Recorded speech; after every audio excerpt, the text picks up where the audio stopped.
Ambika hotel के manager Harish लोहदा ने नींद से जागते ही घड़ी देखी 7:30। वे हड़बड़ाकर बिस्तर पर उठ बैठे। ओह, बहुत देर हो गई आज तो, उन्होंने पुकारा। मुरली, तमगा वर्दी पहना प्रधान खानसामा मुरली आकर खड़ा हुआ। छरहरा, अत्यंत कर्मकुशल, चौकस व्यक्ति। होटल की छोटी से छोटी बात पर भी नजर रहती थी उसकी। हरीश ने उससे पूछा, बेड टी दे दिया गया? मुरली बोला, जी हाँ। तिमंजिले पर सभी ने चाय ली, केवल दुमंजिले पर 2 नंबर कमरे में दस्तक देकर भी कोई जवाब नहीं मिला। हरीश बोले, दुमंजिले का 2 नंबर, विजय बाबू। 15 मिनट बाद फिर दस्तक देना। बाजार कौन गया है? जनरल को लेकर सरकार जी गए हैं। ठीक है, मेरी चाय ले आओ। हरीश उठकर संलग्न बाथरूम में चले गए। बिहारी एवेन्यू और चिड़ियाहाट के चौराहे से थोड़ी ही दूरी पर अंबिका होटल था। देशी होटल होने पर भी भाव भंगिमा कुछ विलायती किस्म की थी। नौकर खानसामा की तरह तकमा वर्दी पहनते थे। मुख्य प्रवेश द्वार पर जनरल जैसी पोशाक पहनकर दरबान खड़ा रहता था, जो योग्य व्यक्तियों को सलाम किया करता था। तिमंजिले भवन के प्रत्येक मंजिल पर 10-10 कमरे थे। नीचे की मंजिल पर मैनेजर का एक कमरा, उनका आवास एवं ऑफिस, टेबल कुर्सियों से सजा एक डाइनिंग रूम, रसोई घर, बावर्ची खाना, नौकरों के का कमरा, स्टोर रूम इत्यादि थे। होटल में देशी व विदेशी दोनों प्रकार के भोजन उपलब्ध थे। जैसी इच्छा वैसा भोजन किया जा सकता था। होटल में ठहरने किराया विदेशी होटलों के मुकाबले कम था, लेकिन साधारण देशी होटल से ज्यादा था। छोटा होटल था, अतः ज्यादातर समय भरा रहता था। उच्च मध्यवित्त श्रेणी के अतिथि यहाँ ठहरते थे। आधे घंटे बाद हरीश बाथरूम से विलायती पोशाक पहनकर निकले। दोहरा शरीर था, इसलिए कोट पैंट उन पर फपता था। उम्र अंदाजन 45, आंखों में अनुभव एवं दुनियादारी की झलक। टेबल पर चाय और सुबह का नाश्ता रखकर मुरारी खड़ा था। हरीश नाश्ता करने बैठे। चाय, टोस्ट, मक्खन और 2 आधे उबले अंडे। खाते समय हरीश बात नहीं करते थे। 5 मिनट के अंदर नाश्ता समाप्त कर मुंह पोंछते पोंछते बोले, विजय बाबू की खबर फिर लिए थे? मुरारी बोला, जी हाँ। इस बार भी कोई उत्तर नहीं मिला। हरीश ने भौहें सिकोड़ी। फिर उठकर दफ्तर वाले कमरे में गए। दराज से चाबियों का गुच्छा निकालकर जेब में डाल लिया। चलो देखते हैं।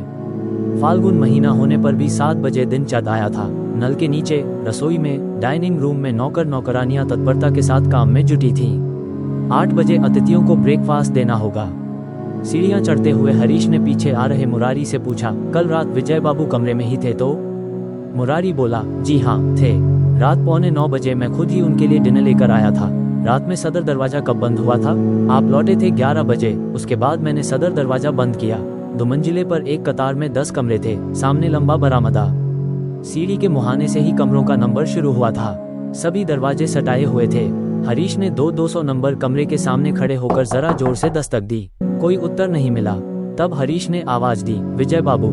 इस बार भी उत्तर नहीं मिला। हरीश ने और भी ऊंची आवाज में पुकारा, विजय बाबू। फिर भी उत्तर नहीं। हरीश ने तब दरवाजे का हैंडल घुमाया, लेकिन हैंडल नहीं घुमा। दरवाजे पर ईयल ताला लगा हुआ था। चाबी नहीं घुमाने से बाहर से दरवाजा नहीं खुलेगा। हरीश ने जेब से चाबियों का गुच्छा निकाला। इसी समय 2 कमरों के दोनों तरफ के दरवाजों को खोलकर 2 सिरों ने बाहर झांका। 201 नंबर से जिन्होंने झांका वे एक उम्रदराज महिला थीं। उन्होंने पूछा, क्या हुआ? 203 नंबर कमरे से सिर निकाला था एक अधेड़ पुरुष ने। वे बोले, मैनेजर बाबू, मुझे बुखार आ गया है, जल्दी से एक डॉक्टर भेजवा दीजिए। महिला बाहर निकल आई, बोली, मैं डॉक्टर हूँ। वे हरीश के बगल से 203 नंबर कमरे के सामने गईं। 203 नंबर के अतिथि आशुतोष ने अपनी लाल आंखें फैलाकर एक बार डॉक्टर के चेहरे की तरफ देखा, फिर दरवाजे से हटते हुए बोले, आए।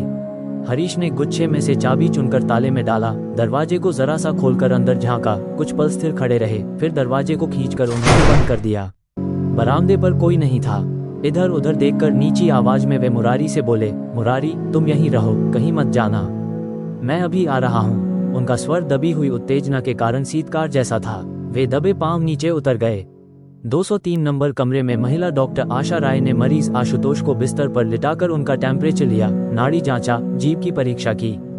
इसके बाद बोली, कुछ नहीं है, मामूली ठंड लग गई है। एस्पिरिन की 2 गोली खाकर लेटे रहिए। आशुतोष ने पूछा, बुखार कितना है? शरीर में बहुत दर्द है। वो कुछ नहीं है।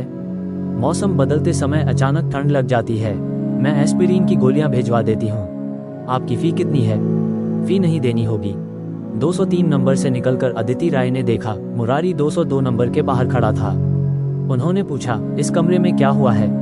मुरारी ने सिर्फ सिर हिलाया। अदिति राय और कोई प्रश्न किए बिना अपने कमरे में चली गईं। नीचे हरीश उस वक्त अपने ऑफिस वाले कमरे से पुलिस को फोन कर रहे थे, जल्दी आए, हत्या हो गई है। बीती रात इंस्पेक्टर अहमद के घर डिटेक्टिव भरत आमंत्रित थे। अहमद दक्षिण दिल्ली के एक थाने के अधिकारी थानेदार थे। भरत, लोगों ने जब साउथ दिल्ली में जमीन खरीदकर मकान बनवाना शुरू किया था तब उनके साथ परिचय हुआ था। परिचय क्रमशः बंधुत्व में परिणत हुआ। अहमद पुलिस में होने के बावजूद बहुत ही मिलनसार और सहृदय व्यक्ति थे। उम्र में भरत से कुछ छोटे थे, इसलिए बंधुत्व के साथ बहुत हद तक लिहाज मिला हुआ था। भरत के साथ सुजीत भी आया था निमंत्रण खाने। गपशप चली बहुत रात तक। रात गहरा गई लेकिन गप खत्म नहीं हुई। खाने पीने के बाद सुजीत को उठने की कोशिश करते देख अहमद बोले, भरत बाबू, आप आज रात यहीं रह जाए ना, कल सुबह एक ही बार मकान के काम का जायजा लेकर घर लौट जाएगा। भरत बोले, बात ठीक ही है सुजीत, तुम आज लौट जाओ, मैं कल काम काज देख कर लौटूंगा। सुजीत चला गया। दिल्ली शहर में इस तरफ से उस तरफ जाना विदेश यात्रा के समान था। अगले दिन सुबह 7:45 बजे भरत चाय नाश्ता कर निकलने का उपक्रम कर रहा था कि उसी समय टेलीफोन की घंटी बज उठी। अहमद ने फोन लेकर कुछ देर तक गौर से सुना, 2-1 जवाब दिया। इसके बाद फोन रखकर भरत से वे बोले, थाना से फोन था, हमारे इलाके के एक होटल में हत्या हो गई है, रहस्यमयी मामला जान पड़ रहा है, आप चलिएगा मेरे साथ? भरत बोले, रहस्यमयी हत्या, जरूर जाऊंगा। इंस्पेक्टर अहमद भरत को लेकर जब अंबिका होटल पहुंचे तब थाना से 2 सब इंस्पेक्टर आकर होटल को दखल किए हुए थे। मुख्य द्वार पर एक कांस्टेबल खड़ा था। होटल के लोगों को होटल में रखा गया था और बाहर के लोगों को बाहर। अहमद ने हरीश के ऑफिस में प्रवेश कर देखा, पुलिस के डॉक्टर काला बैग लिए इंतजार कर रहे थे। अहमद बोले, यहाँ तो डॉक्टर साहब आ गए हैं, देख रहा हूँ आप ही होटल के मैनेजर हैं? जी हाँ। आप ही ने लाश देखी थी? हाँ। इंस्पेक्टर अहमद और भरत पास पास चेयर पर बैठे। अहमद बोले, अच्छी बात है, आप जो जानते हैं संक्षेप में बताइए। आज सुबह से जो कुछ भी घटा था, हरीश ने बताया। सुनकर अहमद ने भरत की ओर देखा। भरत ने थोड़ा सा सिर हिलाया। अहमद तब उठ खड़े होकर बोले, आपने ठीक काम किया है। चलिए डॉक्टर, अब लाश देख ली जाए। हरीश आगे आगे सीढ़ियां चढ़ते हुए दुमंजिले पर चले, उनके पीछे अहमद, भरत और डॉक्टर। दुमंजिले पर 202 नंबर कमरे के सामने मुरारी के स्थान पर एक कांस्टेबल खड़ा था। हरीश ने चाबी से कमरा खोल दिया। तब कमरे के अंदर का दृश्य दिखाई पड़ा। ठीक दरवाजे के सामने फर्श पर एक पुरुष की मृतदेह दाहिनी करवट लिए पड़ी थी। पहनावा था लुंगी और बनियान। चेहरा देखकर चौंक जाना पड़ता था। किसी ने मानो धारदार चाकू से चेहरे पर बार बार वार करके काट डाला था। इसके बाद बहुत ही लापरवाही के साथ घावों को सिला गया था। कटने के ये दाग ताजा नहीं थे, बहुत दिन पुराने थे। पुराने जख्मों के निशानों ने चेहरे को बदसूरत बना डाला था। मृत्यु का कारण कहीं और था। सीने के सामने बनियान पर थोड़ा सा खून सूखा हुआ था। दरवाजे पर से कुछ पल लाश को देखने के बाद अहमद बोले, डॉक्टर, पहले आप लाश की जांच कीजिए। आपका काम हो जाने के बाद हम कमरे में घुसेंगे। डॉक्टर ने कमरे में प्रवेश किया। बाकी तीनों लाश की ओर एकटक देखते हुए खड़े रहे। भरत ने एक बार तिरछी निगाह हरीश के चेहरे पर डाली, लेकिन वहां भयभीत होने के सिवा कोई और भाव उन्हें नहीं नजर आया। क्या बात है, बताइए तो जरा, मुझे अभी निकलना होगा और पुलिस मुझे जाने नहीं दे रही। क्या मतलब है इसका? किसी महिला का उत्तेजित स्वर सुनकर तीनों ने पलटकर देखा। एक महिला को क्रुद्ध भंगिमा में खड़ी देख अहमद ने प्रश्न किया, आप कौन हैं? हरीश ने परिचय करा दिया, ये 201 नंबर कमरे में ठहरी हुई हैं, डॉक्टर मिसेज अदिति राय। अहमद ने विनती के स्वर में कहा, देखिए, इस कमरे में कल रात एक सज्जन की हत्या हो गई है। इस होटल में जो भी हैं, उन सभी से हमें पूछताछ करनी होगी। पूछताछ से पहले किसी को बाहर जाने नहीं दे सकता। आप लेकिन निश्चिंत रहिए, सबसे पहले मैं आपसे पूछताछ करके छोड़ दूंगा। महिला के चेहरे का भाव बदल गया। शंकित दृष्टि के साथ वे बोली, हत्या हो गई है। मेरे बगल वाले कमरे में हत्या हुई है। कब? किसने हत्या की? इंस्पेक्टर सिर हिलाकर बोले, यह अभी पता नहीं चला है। आप अपने कमरे में जाकर बैठिए, हम लोग अभी आ रहे हैं। महिला कुछ पल ठिठकी खड़ी रही। 1-2 बार उन्होंने 202 नंबर कमरे में झांका, फिर अपने कमरे में जाकर दरवाजा सटा दिया। इस बीच सब इंस्पेक्टर दोनों उपस्थित हो गए थे। अहमद ने उनसे कहा, आप लोगों में एक तिमंजिले के और दूसरे दुमंजिले के सभी अतिथियों के नाम पता वगैरह ले लीजिए। कल रात कौन कहाँ था जानकारी लीजिए। केवल 201 नंबर और 203 नंबर कमरों में आपको जाने की जरूरत नहीं है, इनसे मैं पूछताछ करूंगा। सब इंस्पेक्टर दोनों चले गए। 5 मिनट बाद डॉक्टर कमरे से निकल आए। बोले, अब लाश हटवा सकते हैं। अहमद बोले, क्या देखा? डॉक्टर ने उत्तर दिया, चाकू के वार से मृत्यु हुई है। चाकू या वैसा ही कोई पतला धारदार हथियार पसलियों के बीच से निकलकर सीधे हृदय में प्रवेश कर गया है। ये पेशेवर हत्यारे का काम है, उस एक को छोड़ कोई अन्य भाव नहीं है। पहले वार में मर्मस्थल को भेद गया है। मृत्यु का समय ऑटोप्सी बिना किए निश्चित रूप से कहना मुश्किल है, संभवतः कल रात 9 से 12 के बीच। भरत बोले, चेहरे के निशान कितने पुराने हैं? 10-12 साल से कम नहीं होंगे। उम्र कितनी होगी? चेहरा देखकर तो पता नहीं चल रहा है। 40 के आसपास। अच्छा, अभी मैं चलता हूँ। जल्दी से लाश भिजवा दीजिएगा, आज ही काटूंगा, कल रिपोर्ट मिल जाएगी। डॉक्टर चले गए। अहमद हरीश से बोले, आप अपने काम पर जाइए, ऑफिस में ही रहिएगा। इस कमरे की चाबी मुझे दीजिए। भरत ने 201 नंबर कमरे की ओर उंगली उठाई। उन महिला से सवाल जवाब पहले निपटा लीजिए।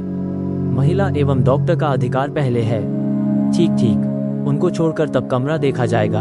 अहमद 202 नंबर कमरे का ताला बंद कर बोले, आए। 201 नंबर के दरवाजे पर दस्तक देते ही दरवाजा खुल गया। महिला के चेहरे पर खींच का भाव था।